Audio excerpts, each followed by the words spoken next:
December 1944. A snowy makeshift Red Cross medical tent on the outskirts of Bastogne. Shrapnel cuts through the freezing air outside, shredding trees and tearing into flesh. Inside, frozen canvas flaps rattle against wooden support poles, while American medics work under the dim, flickering light of lanterns. A young aide man dashes through the snow flurries, his arms cradling cardboard boxes of blood plasma. Suddenly, a single rifle shot cracks above the thundering artillery. The young American collapses into the snow, a bullet holes burning through his heavy wool uniform jacket. The shot did not come from the distant tree line across the snowy field. The smoke clears directly inside the sanctuary tent itself, right from behind the canvas flap marked with a large red cross. A hidden enemy has just shattered the oldest rules of civilized warfare. General Patton will soon respond with a freezing lesson in reciprocity. This is the story of a cunning German sniper who used a field hospital to hunt American soldiers, and how General Patton meted out a devastating freeze-for-freeze punishment. Before we continue, make sure you subscribe. We tell the World War II stories that show the truth behind the myths of military glory. Sergeant William Doc Hayes was 31 years old, hailed from a soot-stained coal mining town in West Virginia, and served with the 101st Airborne Division. Back home, he spent his youth patching up broken bones and lacerations in the deep, dark tunnels of the mines before trading his pickaxe for a medic badge. He had survived the chaotic drops over Normandy and the brutal, frozen meat grinder of Holland, witnessing the worst horrors humanity could inflict. Now, his hands shook violently, not from fear, but from 4 days without sleep, and the freezing frostbite creeping into his knuckles. He stood inside the blood-slicked tent, a heavy steel trench knife gripped tightly in his hand, his knuckle guards white from tension, as he forced his entire body to stop from driving the blade into the throat of the captive enemy. Lieutenant Hans Becker was 24 years old, a decorated sniper from the elite Fallschirmjäger paratrooper division. Born into an aristocratic family in Berlin, he spoke flawless English with a sharp, arrogant accent acquired during 2 comfortable years studying modern history at Oxford before the war started. He possessed an unshakable belief that the Third Reich was destined to rule, viewing the American forces as weak, uncultured fools who bound themselves to outdated moral codes. He lounged comfortably back against a wooden crate of sterile dressings, wearing a spotless, tailored winter parka over his uniform with a gleaming iron cross pinned proudly to his chest. He held his hands casually behind his head, a smug, relaxed smile plastered across his face as he stared down the trembling American medic, completely confident that his knowledge of international treaties made him absolutely untouchable.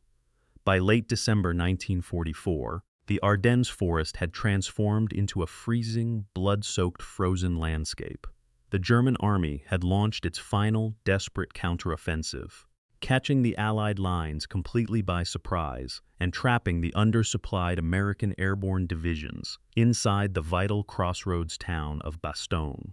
German artillery pounded the perimeter night and day, splintering the dense pine trees into deadly wooden shrapnel that tore through wool uniforms. Supply lines were severed, leaving field hospitals entirely short on blood plasma, clean bandages, and basic anesthesia. Medics worked under horrific conditions, performing complex amputations on wooden crates, while the canvas structures shook violently from nearby mortar blasts. In this chaotic environment, the rules of civilized warfare began to rapidly deteriorate under the immense pressure of survival. The Geneva Convention had established clear boundaries for medical facilities, declaring that any building or tent flying the Red Cross flag was a neutral sanctuary. For years, European battlefield commanders had generally respected these boundaries, treating hospitals as off-limits to direct combat. However, as the German advance stalled and desperation grew into outright panic, some units began to abandon these traditional agreements. Men froze to death in the snow, and specialized marksmen realized that American medical positions provided excellent vantage points with clear lines of sight. Other Allied officers across the European theater had often let these minor violations slide, viewing them as the unavoidable chaos of an active combat zone. They filed formal paperwork, registered standard complaints with higher headquarters, and moved their aid stations further back from the front lines to avoid unnecessary casualties. They chose to treat the war as a series of bureaucratic regulations rather than a brutal clash of wills. That passive approach ended entirely. On the day the fighting reached the outskirts of Bastogne, Captain Donald Miller walked into the primary aid tent to check the morning supply manifests. He stopped dead in his tracks when he saw the German paratrooper lounging on the supply crate. Hayes stood a few feet away, his trench knife trembling just inches from the prisoner's throat, his eyes wide with unvented fury. Two infantrymen stood by the door, their rifles aimed directly at the captive's chest. Miller told Hayes to lower the knife. He stepped toward the crate, his eyes scanning the spotless uniform of the German officer. He asked the man what he was doing inside a neutral medical facility. Becker did not move his hands from behind his head. He smiled warmly, his Oxford accent cutting through the humid air of the tent. He said he was enjoying some excellent American peaches from a ration tin. He noted that the crackers were slightly stale, but entirely acceptable given the circumstances. Miller asked if he was the one who fired the shot through the canvas. He pointed toward the blood-stained snow outside, where the young aid man had fallen. Becker shrugged his shoulders casually. He said war was an unfortunate business that required efficiency. He stated that the young man was carrying supplies that could prolong the defense of the town. He explained that eliminating him was a purely tactical decision to accelerate the inevitable American surrender. Miller took a step closer, his face turning bright red. He told the German that he had fired from inside a designated Red Cross station. He said that action stripped him of any military honor and made him a common murderer. Becker laughed softly. He said, honor was a concept for romantic novels, not for the Eastern Front or the frozen Ardennes. He told Miller that the supreme Aryan race did not bound itself by the sentimental weaknesses of Western democracies. He stated that the Red Cross on the roof made an excellent marker to judge wind direction and distance. He added that he had dropped his rifle into the snowbank outside before the infantryman breached the door. He pointed out that under Article 26 of the Geneva Convention, he was now an unarmed person inside a recognized hospital. He said they were legally required to provide him with food, shelter, and medical protection from the artillery. Miller looked at the bleeding body of the young medic being worked on across the room. He looked back at the smug German paratrooper who was now reaching for another tin of rations. He knew this went far beyond standard protocol. He turned to his sergeant and ordered him to radio headquarters immediately. The report reached Patton within the hour. Patton arrived within the hour. His open-top Jeep roared through the drifting snow and skidded to a halt directly outside the canvas entry flaps. 4 polished stars gleamed on his helmet despite the gray overcast sky, and his signature ivory-handled revolvers rested securely in their holsters on his belt. The general walked in unannounced, his heavy boots crunching against the hard, frozen earth. The chaotic murmurs inside the medical tent ceased instantly as every man froze in place, acknowledging the sudden arrival of the army commander. Patton studied the scene coldly, his eyes moving from the blood-spattered cots to the uninjured German paratrooper, who remained seated on the medical supply crate. Patton stood directly over the prisoner, his voice exceptionally quiet, yet carrying to every corner of the silent tent. He looked at Becker and asked if he knew where he was standing. Becker nodded slightly, maintaining his relaxed posture. He replied that he was in an American field medical station, currently acting as a non-combatant under international supervision. Patton asked the prisoner if he had carried a weapon into the perimeter. Becker stated that he had discarded his rifle outside before surrendering, which legally left him unarmed and under the absolute protection of the Geneva Convention. Patton asked if the paratrooper had fired upon the medic, who was currently bleeding on the operating table. Becker smiled thinly and answered that he had performed his duty as a soldier of the Reich, adding that the rules of war now forced the Americans to protect him from the elements. Patton said nothing for a long moment, his eyes boring into the young German officer. Then he spoke, his tone remaining dangerously soft. He told Becker that he understood his elaborate legal framework perfectly. Recognizing that the paratrooper believed he had discovered a clever loophole in the rules of civilized combat, he acknowledged that Becker viewed the Red Cross painted on the canvas roof not as a symbol of mercy, but as a convenient shield to hide his cowardice. He told the German that international law was written to preserve the dignity of brave men who faced each other honestly on the battlefield. It was never intended to provide a safe haven for murderers who used a sanctuary for the sick as a personal hunting blind. He pointed out that while Becker sat warmly in the tent eating stolen rations, an American aid man was fighting for his life because of a deliberate, cold-blooded ambush from behind a hospital curtain. He stated that the German army had spent years disregarding treaties whenever it suited their territorial ambitions. Yet their officers always ran to the protection of legal textbooks the very moment they were caught and cornered.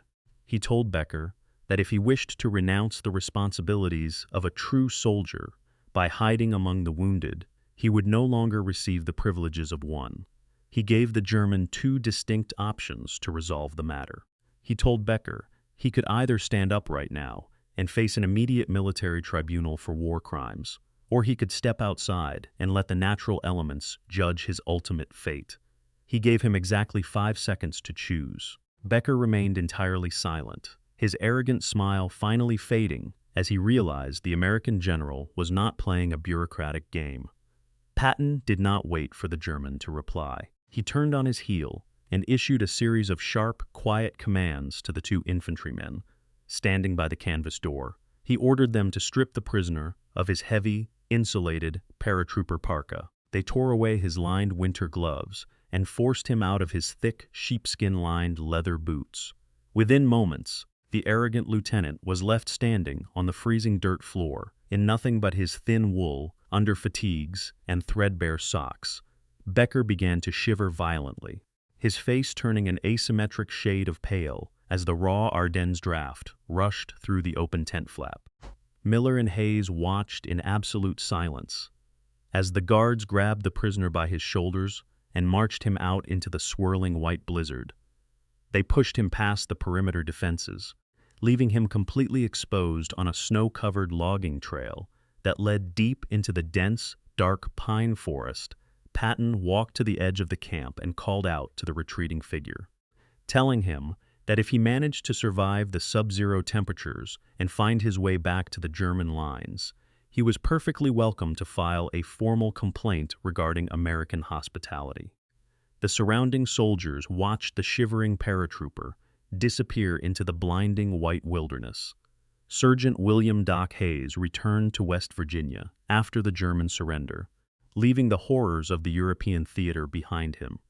He went back into the coal mines, using his wartime medical experience to establish safety protocols that protected generations of young miners in his hometown. He lived a quiet, unassuming life, rarely speaking about the freezing days in Bastogne, and passed away in his sleep in 1978.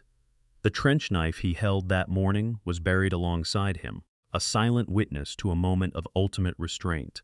Lieutenant Hans Becker miraculously survived the freezing temperatures of the Ardennes forest, crawling back to a German scouting patrol 3 days after Patton released him.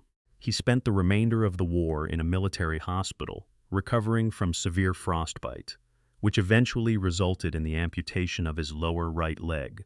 Following the Allied victory, he returned to a ruined Berlin, working as a low-level clerk in a local administrative office, until his death in 1991. He remained bitter about his treatment until his final days, often writing letters to international legal organizations complaining about the violation of his rights. General Patton never included the incident in his official operational reports or personal memoirs, viewing the encounter as a simple matter of battlefield discipline rather than a historic event. He kept a brief, handwritten summary of the encounter locked in his personal desk drawer until his sudden death in December 1945. In a letter written to his wife just 2 days after the confrontation, he noted that a man who uses a house of mercy as a fortress has already forfeited his place among civilized human beings. Some historians have argued that Patton's decision to cast the German paratrooper out into the sub-zero elements without winter gear violated standard military conventions regarding the treatment of captured personnel. They contend that a commander should never bypass formal military tribunals, even when facing an explicit and provocative violation of a neutral medical sanctuary. Others have argued the opposite, defending the general's swift action as a necessary tactical decision that restored order and maintained the psychological boundaries of human decency during a chaotic siege. What is certain is that the medical tent remained an unmolested sanctuary for the duration of the battle. If you had been in Patton's position, would you have done the same? Or would you have handed the sniper over to a formal military court back at headquarters? Let us know in the comments. And if you want more stories about the truth behind the myths of military glory, make sure to subscribe.